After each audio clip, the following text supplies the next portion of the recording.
একদিন এক ধূর্ত কুকুর খাবারের খোঁজে ঘুরছিল।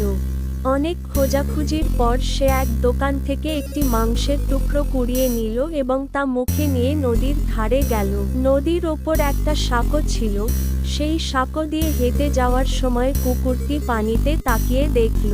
সে ভাবল, ওরে, নিচে আরেকটা কুকুর, তার মুখেও মাংস, আমি যদি ওর মাংসটাও পেতাম। সে নিজের মুখ খুলে ঘেউ ঘেউ করল, আর সঙ্গে সঙ্গে তার মুখ থেকে নিজের মাংসের টুকরোটা পানিতে পড়ে গেল। সে যতই খোঁজে, পানির নিচে কিছুই নেই। তখন কুকুরটি বুঝল, সে নিজেরই প্রতিবিম্ব দেখে ভুল করেছিল। নীতি শিক্ষা: লোভের ফল কখনোই ভালো হয় না। নিজের যা আছে তাতেই সন্তুষ্ট থাকা উচিত। এই রকম শিক্ষামূলক ভিডিও পেতে আমাদের চ্যানেলটি অবশ্যই সাবস্ক্রাইব করবেন।